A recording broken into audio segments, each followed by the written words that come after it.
जय हिंद दोस्तों। आप सभी दोस्तों का मेरे YouTube चैनल पर हार्दिक स्वागत है। बड़ी ही कश्मकश और परेशानी में आ गया हूँ क्योंकि फेसबुक और YouTube पर वक्फ बोर्ड के खिलाफ मैंने कुछ पोस्ट अपलोड की थी। जैसा कि मेरा विचार है कि मैं देश हित में हमेशा बात करता हूँ और ऐसी सलाह और ऐसी आवाज़ उठाता हूँ कि देश के लोगों का और देश का भला हो। जो वक्फ बोर्ड की जो ज़मीनें हैं, सैकड़ों सालों से जो वीरान पड़ी है, बंजर हो गई है जो भूमि बिना इस्तेमाल के, मैंने एक सलाह दी थी यूट्यूब और फेसबुक के ज़रिए कि भाई इन खाली पड़ी ज़मीनों पे हॉस्पिटल या स्कूल या कॉलेज बना दिए जाए, जिससे देश के भविष्य में बच्चों के काम आ सके, बच्चे पढ़ सके या गरीबों का हॉस्पिटल में इलाज हो सके। और 17 मार्च को जब दिल्ली के जंतर मंतर पर all India Muslim personal law board की तरफ से वहाँ धरना प्रदर्शन किया गया था, मैं वहाँ मौजूद था, मैं गया था ये सब देखने के लिए क्या चल रहा है। लेकिन वहाँ मुझे कुछ लोगों ने पहचान लिया और उस वीडियो के माध्यम से मुझे कहा कि ये वीडियो तुम्हारा है, ये तुमने डाले हैं ये, और ऐसी बगावत क्यों फैलाना चाह रहे हो, क्यों वक्फ बोर्ड को ख़त्म करवाना चाह रहे हो। तो मैंने उस टाइम पे यही कहा था कि मैं ख़त्म नहीं करवाना चाह रहा हूँ, मैं ये चाह रहा हूँ कि देश के हित में काम आए, ये प्रॉपर्टी देश के लोगों के काम आए, जिससे कि भविष्य जो है सुरक्षित हो सके। वहाँ पर भी मेरे साथ कुछ धक्का मुक्की की गई, लेकिन उसके बाद मैंने इसकी जानकारी फेसबुक अकाउंट पर अपने दी तो वहाँ पर वक्फ बोर्ड के समर्थक और कुछ गुंडों ने मुझे धमकाया भी है, आपत्तिजनक गालियाँ भी दी हैं और तरह तरह से परेशान किया गया है। अब मैं थोड़ा डरा हुआ हूँ और सोच रहा हूँ कि मैं अकेले में क्या करूँ। अगर आप सभी दर्शक मेरा इस चीज़ पर, इस आवाज़ पर जो मैं आवाज़ उठाना चाह रहा हूँ देश हित में, अगर आप लोग मेरा साथ देंगे, मेरा समर्थन करेंगे, इस वीडियो को ज़्यादा से ज़्यादा शेयर, लाइक और सब्सक्राइब करेंगे, तो हो सकता है कि मेरी आवाज़ दूर तक पहुँचे। लेकिन ख़ास बात इसमें एक और ये भी है कि फेसबुक अकाउंट पर 95% जो मुस्लिम हैं उन्होंने कहा कि हम लोग आपकी बात से सहमत हैं, क्योंकि खाली पड़ी हुई ज़मीन इनका कोई फ़ायदा नहीं है, ये इस्तेमाल में आना चाहिए। लेकिन 5% ऐसे थे जो गुंडागर्दी पर उतर आए, गाली गलौज पर उतर आए, आपत्तिजनक गालियां दी, मुझे धमकाया भी है। जैसा कि मैंने वीडियो के थंबनेल में आपके सामने जो मैंने लिखा है कि वक्फ बोर्ड के गुंडों ने यूट्यूबर को धमकाया, वो मैं ही हूँ, मुझे ही धमकाया गया है। देखिए, एक नाम है इसमें अदनान निजामी, ये आजमगढ़ उत्तर प्रदेश का है। इसने बहुत बड़ी बात कह दी मुझे, मेरे दिल पे बहुत चोट पहुंची थी।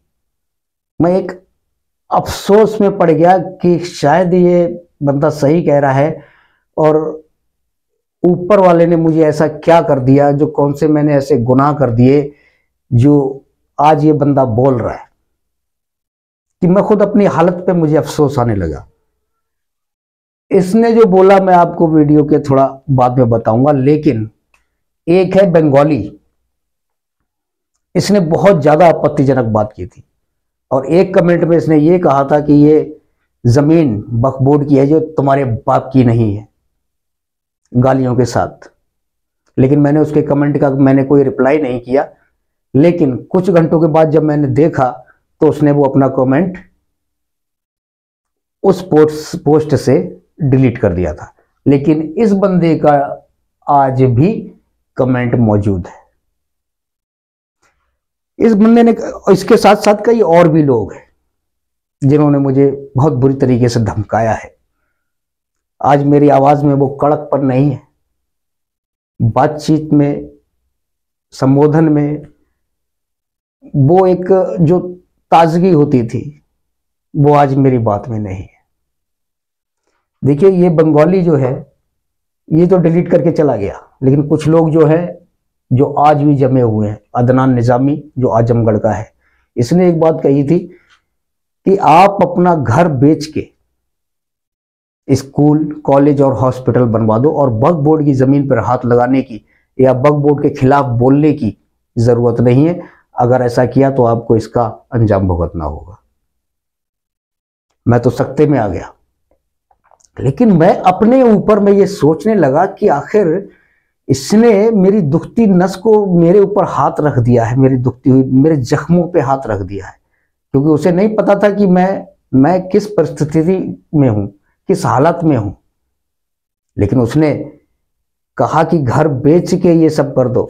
मैं आपके लिए, वैसे ये बातें ये मेरी निजी बातें हैं, मैं किसी को शेयर नहीं करना चाहता, लेकिन आज पानी जो है सर से ऊपर निकल गया है इस वक्फ बोर्ड की वजह से, इसकी गुंडागर्दी की वजह से। इसने कहा कि भाई अपना घर बेच के लगा दो। 15-20 साल पहले मैं अपना घर बेच के एक बिजनेस में मैंने अपना लगाया था, लेकिन उस बिजनेस में मेरा लॉस हुआ, बहुत तगड़ा घाटा। आज तक मैं उससे उबर नहीं पाया हूं। हालांकि मैं उस लाइन का बेहतरीन कारीगर हूं। आज भी लोग मुझे कहते हैं कि जो चीज, जिस चीज में ये हाथ डाल दे ये कामयाब हो जाता है, वो पीस तैयार हो जाता है, वो सब कुछ हो जाता है। कारीगरी मेरी ऐसी है। मैं अपने आप से मैं तारीफ नहीं कर रहा हूं, लेकिन वो तो रहा मेरा निजी घाटा। लेकिन एक ऊपर वाले ने मुझे एक ऐसी सजा दी है कि मैं बेऔलाद हूं। 20 साल हो गए, 50 साल के आसपास मेरी उम्र होने वाली है। पता नहीं किस कर्मों की सजा मुझे ऊपर वाला दे रहा है।